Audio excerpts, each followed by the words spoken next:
What up, Fight World? It's your boy Ego, and I'm back with some more boxing. Stay tuned to the end of this video. I have an interview. It's from Matthew Macklin, where he talks about the Gennady Golovkin fight. This is his post-fight commentary, his interview. He also goes on to say that Gennady Golovkin is way better than Sergio Martinez.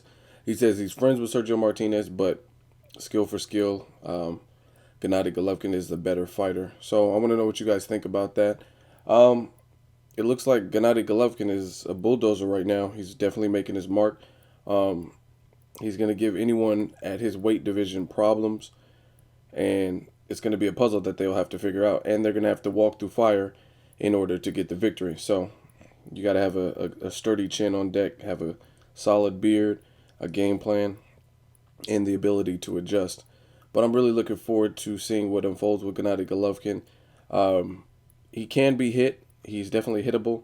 But again, whoever defeats him, it looks like they're going to have to walk through fire and take something, unless they can just catch him with the crazy shot or do like Adonis Stevenson, how he knocked out Chad Dawson. But based on this guy's aura, he has that kind of Mike Tyson aura, that Pacquiao aura, where when fighters are on incredible win streaks and knocking out everyone you're putting in front of them, I would venture off to say it would make their opponents hesitant to just come in fearless. And not that they're afraid of this dude, but no one wants to get reckless, get caught, and become a highlight reel.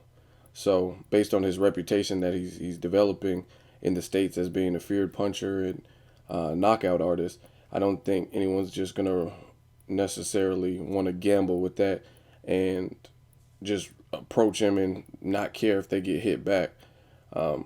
We seen Nobuhiro Ishida seem like he did that. He looked pretty fearless in there. He was standing toe-to-toe trading for big chunks of the early rounds, and I think it was the third round he got knocked out for it. So I thought that was a horrible fight, especially from him out of all people. Even if Macklin or somebody were to do it, it would make more sense to me. But Ishida is a light puncher, and you can tell that by his knockout ratio. And like I said, his claim to fame was his win over James Kirkland, who is not the most level-headed, stable-minded fighter. And like I said, he shouldn't have been trading. I said that immediately after the fight. Like, why are you going to trade and you have no punching power? That's pretty much what happened with Timothy Bradley versus Ruslan Provatnikov.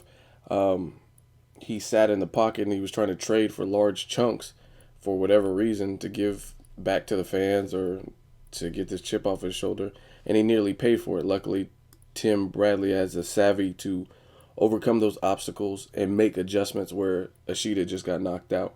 So, interesting to see. I would watch Sergio Martinez versus Gennady Golovkin, but at this point, Sergio hasn't impressed me recently. I'm a huge fan of Sergio Martinez, but it's looking like he's on the B side, on the downside of his career. So, I don't know how competitive, and you have to be realistic. Like I said, I appreciate Sergio Martinez. I think he's a freakish athlete coming into the sport late, 21, 22, from a soccer background and picking up boxing and doing what he did. That being said, it's a different ballgame. Gennady Golovkin has a huge amateur background.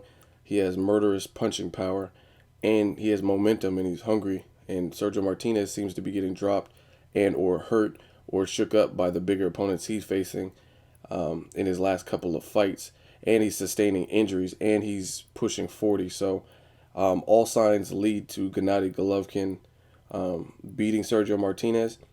If Sergio Martinez had a solid performance and beat Gennady Golovkin at this point of his career, I think that does a huge, huge, like, you have to really consider this dude as a legendary fighter at that point. I mean, if he's at that point, he's taking on the best. He's fighting people like the Macklins, the Darren Barkers, also the Chavez Jr., a young, hungry, undefeated fighter.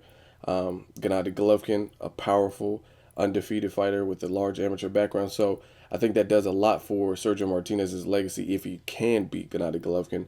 However, it doesn't look likely based on Sergio Martinez's struggles with people like Martin Murray and his age and his last couple of performances. It's my opinion. Nothing against Sergio. That's just my honest opinion. Like I said, I'm a huge Sergio fan. I like Gennady Golovkin, but I like the sport more. So I give you guys an objective look. Other than that, I like Gennady Golovkin. He's working on his English, and he's no, Max. Yeah, right. I get it. Look, Max. No, I put myself in position. Perfect punch. So yeah, I mean, he seems like a pretty humble dude. He seems like a good sportsman. He has good sportsmanship. So looking forward to what unfolds. In the meantime, listen to this audio from Matthew Macklin. He says Gennady Golovkin is way better than Sergio. I want to know what you guys think. As always, hate, comment, or subscribe. Till next video, it's Ego signing off. One thing that can't be denied is Triple G can crack. I mean, this dude has murderous punching power. And it's apparent if you look at the body shot, perfectly placed body shot that he landed on Macklin. Look at Macklin grimace in pain. He almost looks like one of those rock stars from the 80s. You know how they had the big hair. You ready to rock? I'm on the night train and I'm ready to crash it. I don't know what to say, really. I mean, you were so confident, but it looked like you just never had a chance in there. Well, I just never got going. The plan was to just, weather the early storm. We thought he'd be aggressive. We try and take our time, box through the early onslaught, take him into the middle and late rounds where he'd never really been much, and then start putting the pressure on from there. But you got to give credit where credit's due, and I just got beat by a better fighter tonight. He was on me. Every shot was hard. It wasn't so much that his power was okay, but it was clubbing, it was stiff, it was solid. You couldn't be taking too much of it, or you're going to get broken up. And then, he got me with a shot that I love getting people with a left hook to the body. I mean, he caught me a couple of decent shots to the head. So I think when he threw the two uppercuts, I raised my hands to block the hooks, and he went downstairs, and it was a peach. And his footwork was terrific. The way he was closing the ring down on you, giving you nowhere to go right from the first round. Yeah, I tried not to give him too much momentum. A couple of times I tried to come back, fire back, and he just talked up, blocked it, and then straight away he was back on me with the pressure. And listen, like I say, credit, he's the best kid I've fought by far. Way better than Sergio Martinez. Sergio's a friend of mine, but he's a better fighter. He's better than Sergio Martinez. Yeah, I mean, I knew it'd be a tough fight going, and I always said I never duck anyone. I want to fight the best. I fight anyone, anywhere, and I proved that I was taking that fight. I only had one round in 15 months, but even with the one round in 15 months, Sergio was a great fighter, different fighter, but he's the real deal. Yeah, tell us about the punch that finished it. I mean, it was obvious from the moment you went down, you weren't going to beat that count. No, it was one of my favourite punches down for he's the left hook to the body. I took a few out with it, but I suppose because he landed a few heavy shots to the head.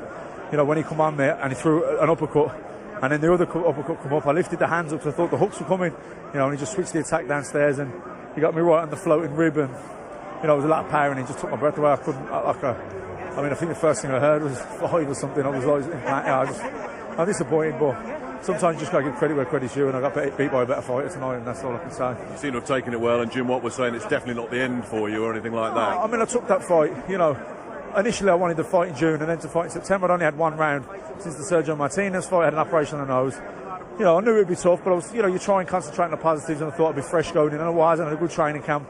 But, he was just sharp from the start. I never managed to get him into the middle rounds where we wanted to kind of start exerting pressure. We just wanted to box, be smart early, and I probably got a bit dragged into a few exchanges and probably come off second best. And, but look, he fought a smart fight, and, he was the better fighter, and that's what you can say. Yeah, no disgrace of losing to him. I said I always wanted to fight the best and be in the best fights, and, no one else wanted to fight that guy. So, I said I'd step up and fight him. Afraid of no one, I'll fight anyone anywhere.